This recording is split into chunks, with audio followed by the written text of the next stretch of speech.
कहाँ जाता रहो? का हो का कहा तारू? आई लुंगी कुर्ता पहन के कहाँ चल देला? लुंगी कुर्ता पहन के? हाँ, कहाँ जाता रहो? अरे कुछ काम बाटे, गांव में जाता नहीं। काम बाटे तारा? कोनो काम धंधा के चिंता रहता कि ना? कौन काम भाई? कोई मैं पूरा काम पड़ल बा, सब अपन अपन काम करता, तू चल देता ला रोज रोज के तहार देखता नहीं। ए देखा, ज्यादा इठला के मत बोला, हमरा से काम धंधा नहीं क्यों होई। अच्छा ये बात बका? हाँ तो हमार बात सुना। बोलो। पहिले खेतवा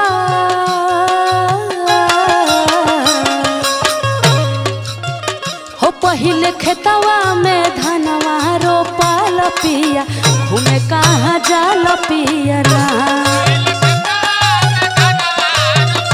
दिन भर घूमल मत करो, दिमाग ठिकाने रखा।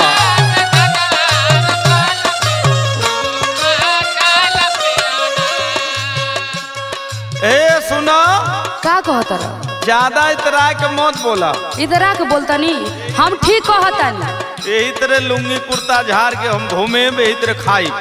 जा घूमा, आ काम धंधा के टेंशन में मत रहा। कैसे घर गृहस्थी चली, हम तो एकदम टेंशन में रहता नहीं। ए पहले हमारी बात सुन। का कहता रह? बोलो। का तो बहुत गुस्सिया के बोला तारी रे। का गुस्सिया के बोलता नहीं? कुल बात ठीक कहता नहीं। जो पहले हो जो नावेला ना, तोरे नैहरवा से झाड़ के हाँ, पाउडर सेंट लगा के और कचर के जाला, वही से धान रोपवा ले। ओकर दांज मत कर। आ तू का करब? सुन बात हमार, पहले सुन। बोला। अपन भैया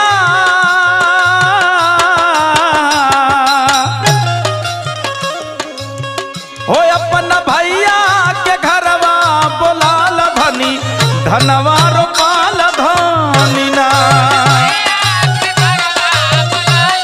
अच्छा तो अपना भाई के बोला कर, तू खाली घूमत करब? हाँ वही से रोपवाला, तू रोप, हमसे ना होई।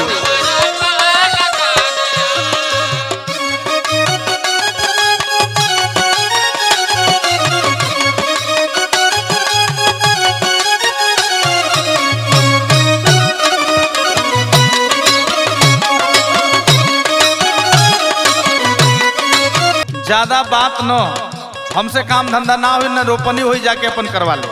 अच्छा ये बताओ, आ तू ना करब तो के करी हो? तू ही जाके कर भाई, दिमाग हमार मत चाट। ऐसे मत बोला, हमार बात सुना। बोलो। ऐसन बतिया बोले ला जानी को नहीं लागे।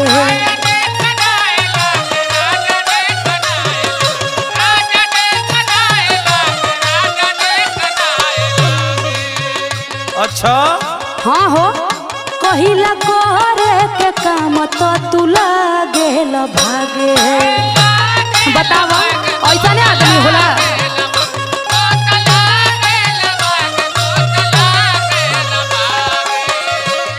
सुनो तर। हाँ बोल भाई, सुनो तनी। हाँ ध्यान से सुन लो। बोलो। ऐसन बतिया बोले रजनी को नहीं लागे, कहिला करे के काम तो तू लागेल भागे। एकदम काम चोर हो गइल बाला, एकदम तोहरा से हम परेशान हो गइल बानी। ए देख भाई, हम काम चोर रही चाहे कुछ और रही, हम अपने बदे ही सुन। अरे कैसे खइब हो? काम ना करब तो कैसे खइब? कुछ ना होई हमरा से। सुना सुना। बोल। नाही कर ले बानी। का कहत रह? भाई खेती बाड़ी वाला काम हमसे ना होई। का करब बतावा? और कोनो काम करावे को तो करा ला। तहरा त नासा बा दिन भर घूमे के, तो तू काम का कर? विवेक पर मत के